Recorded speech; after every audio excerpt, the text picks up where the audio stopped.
क्या आपने कभी सोचा है कि रावण जैसा अहंकारी और अधर्मी राक्षस, जो अपने ज्ञान और तप से देवताओं तक को हिला देता था, उसे ब्रह्म ज्ञान किसने दिया होगा?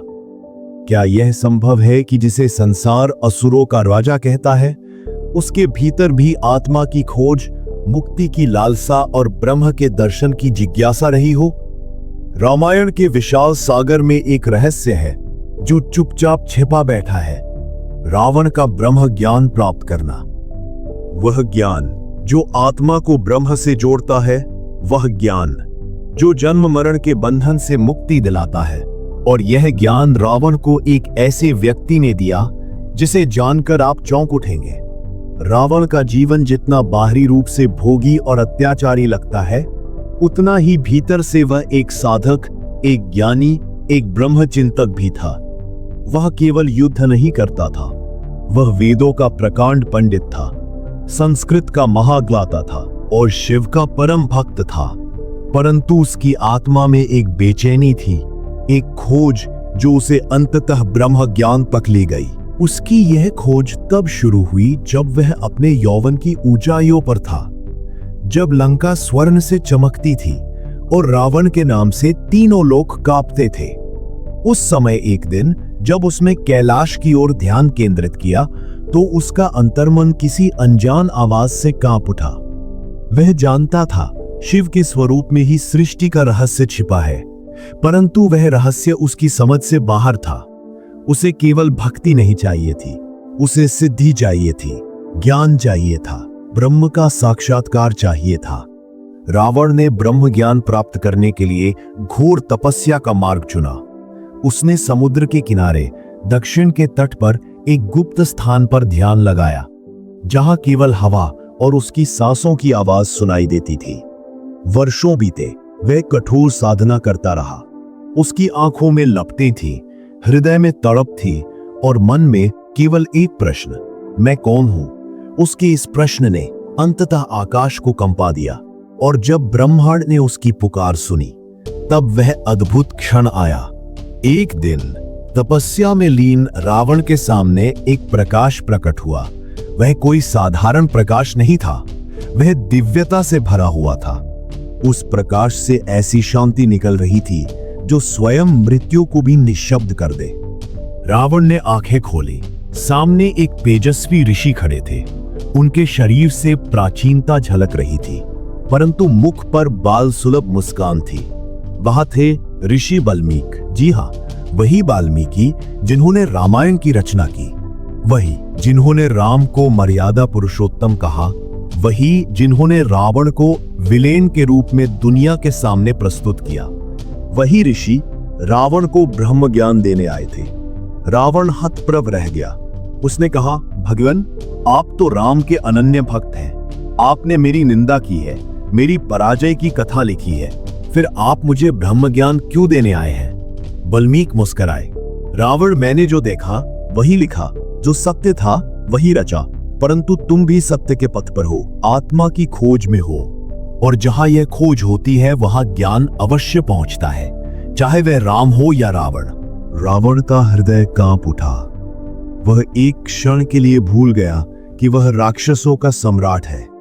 उसने ऋषि के चरणों में प्रणाम किया और कहा, मुझे ब्रह्म का स्वरूप समझाइए।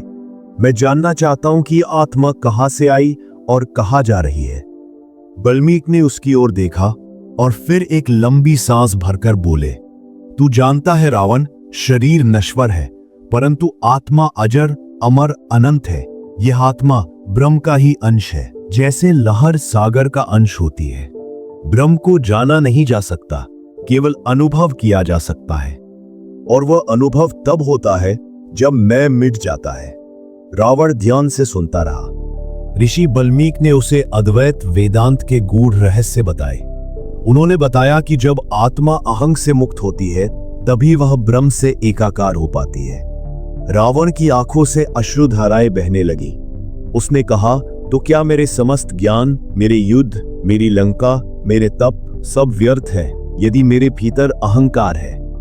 वाल्मीकि बोले, हाँ, जो मैं है वही बंधन है और जो मैं नहीं वही मुक्ति है। उस दिन रावण ने अपने जीवन की सबसे महान शिक्षा पाई थी, और यह शिक्षा उसे किसी युद्ध से नहीं, किसी वेद आर्ट से नहीं, बल्कि एक ऋषि की कृपा से मिली थी, जिसने रावण के भीतर भी ब्रह्म को देखा।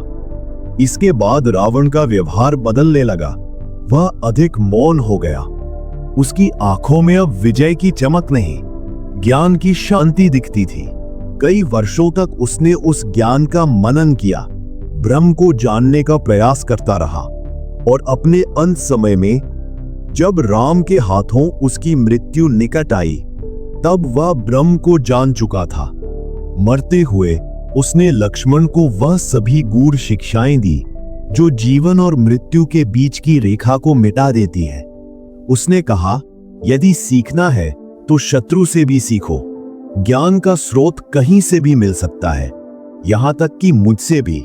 रावण, जिसने जीवन भर भोग किया, मृत्यु से पहले ब्रह्म को जान गया, और यह ज्ञान उसे दिया उस महर्षि ने जो स्वयं अपराधी से ऋषि बना, जो राम का कवि था परंतु ब्रह्म का दूत भी। रावण की यह कथा हमें यह सिखाती है कि ब्रह्म ज्ञान किसी जाति, कुल, धर्म या भूमिका से नहीं आता।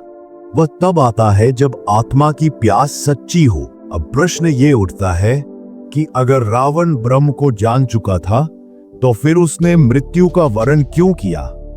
क्या उसका अंत एक सच्चे साधक का अंत था, या ब्रह्म ज्ञान का एक और रहस्य? शायद इसी रहस्य को जानने के लिए हमें भी रावण की तरह स्वयं से पूछना होगा, मैं कौन हूं?